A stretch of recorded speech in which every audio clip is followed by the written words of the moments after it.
Hey, Mr. Cruz, I'm so glad you're here.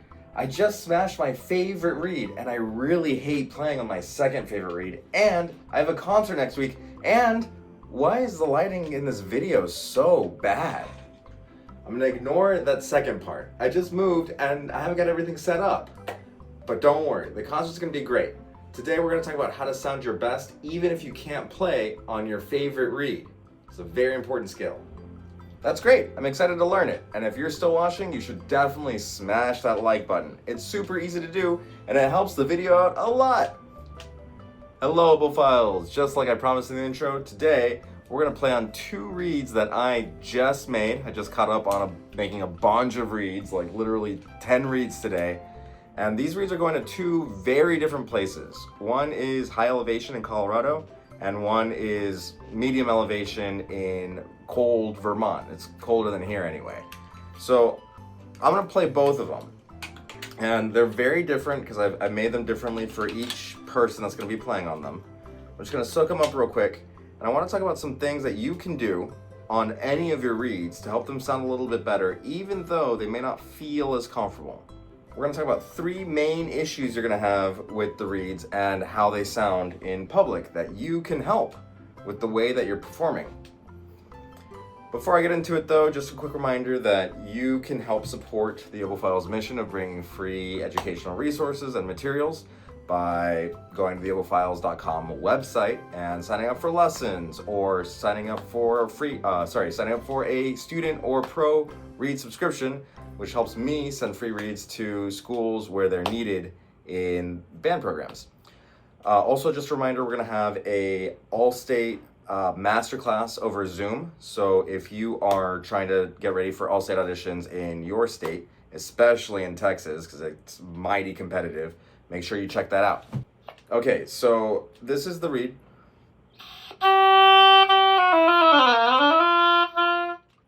That's reed number one, and here's reed number two.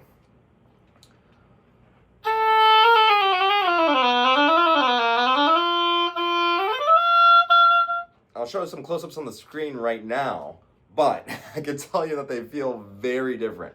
But hopefully they don't sound all that different. I'm also playing on my plastic oboe, so it's not my usual setup and not my usual sound, but I think I can make them sound pretty similar, and more importantly, somewhat palatable to the listener. So the first thing that we need to talk about is attack. So if your reed's not responding as well as you would like, there are some things that you can think about to make sure that the response is a little bit better and at least good enough to play whatever you need to play in public. So the most important thing is that you're preparing the breath before it needs to get into the reed. So this means tightening the abdominal muscles, that's hard to say, having your throat set up where you want it to be, and having the tongue close the opening of the reed before this pressure gets built up, so that when you draw the tongue back, the air is already pressurized and supported when it gets into the reed.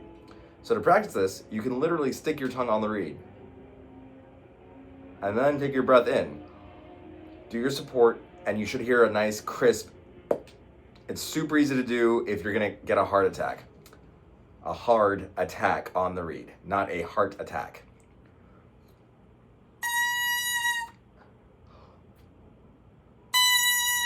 You can take as long as you want for that pressurizing setup, but if you have enough air pressure and support, the attack should sound pretty good.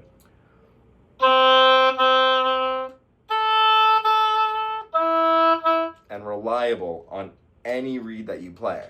We're gonna play on the other one, the orange one.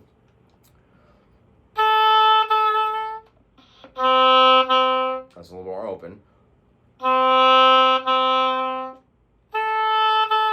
But still the note starts when I want it to. So if we're doing like a timing here, I might do 2 breaths in. So it's really reliable when the note is gonna start. So the other things you need to worry about are, besides attack, right? We need to worry about pitch, and we need to worry about flexibility. So if the reed is feeling like it's really hard to play in tune, it's either way too stable or it's way too flexible, you need to make sure that you can sing whatever you're gonna play. Of course, make sure you know what it sounds like. But also, if the reed is too flexible, make sure that you're supporting enough with your lip and your throat to keep that pitch where you want it to go. Follow your ear as always. Now the issue, if it's too flexible, is if you start grabbing it with your mouth, it's gonna go sharper and sharper, so you don't wanna be doing that. Instead, keep your embouchure firm, but make sure that you are pressing more or less with your first finger into your bottom lip. You can always release that a lot easier than you can let go of your mouth. That way you don't just go to the stratosphere. Now this reed, because it's going to a higher elevation, I keep them a little bit more flexible and low.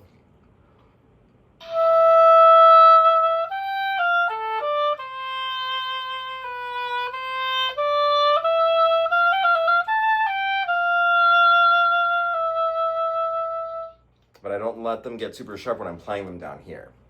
If you have the opposite problem where the reed's just way too stable and you can't get any like slurs or anything to happen, you're gonna have to blow a lot more than you're used to. I don't usually make reeds like that, so if you order reeds from obophiles.com, that's usually not your problem, but I've definitely seen them, and they can be nice, pretty reeds to play. But you need to make sure that you're blowing and supporting a lot more and definitely not creating any additional resistance in your mouth. You can't grab those reeds at all or they won't vibrate for you. So that was pitch. We talked about attack. Flexibility, we just talked about. The last thing is the tone color. So the tone color on a reed that you don't love, it might be, usually people aren't complaining that it's too dark or covered. That's usually not the issue with reeds because we can always just brighten it up. That's the nature of the oboe. But if it's too bright and screamy, you need to make sure that you're not overblowing on the reed. So for these reeds, this one's like maybe a medium opening, and this one's a smaller opening. So I'll play on the smaller opening because that will show what I'm trying to demonstrate a little easier. If I blow like an easy focused breath, I can keep the tone nice.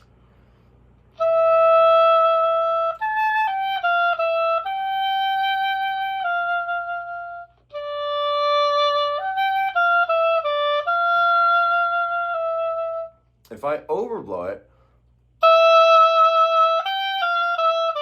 it gets screamy, so I don't want to do that. And with the small opening, it's easy to blow too much. So don't overblow a reed. It'll sound bad. And in order to do that, you need to hold the air. Hold the air in your throat. In order to do that, you need to hold the air in your mouth and in your throat before it gets to the reed so that it doesn't overpower the opening of the reed. Okay. I think I've spoken enough about how to make your reed sound good, even if you don't love the way it feels. And again, if you are still watching, make sure that you are subscribed and that you hit the like button. I'd love to know how many reeds you have right now that still work. Please let me know in the comments below. Otherwise, keep playing beautifully.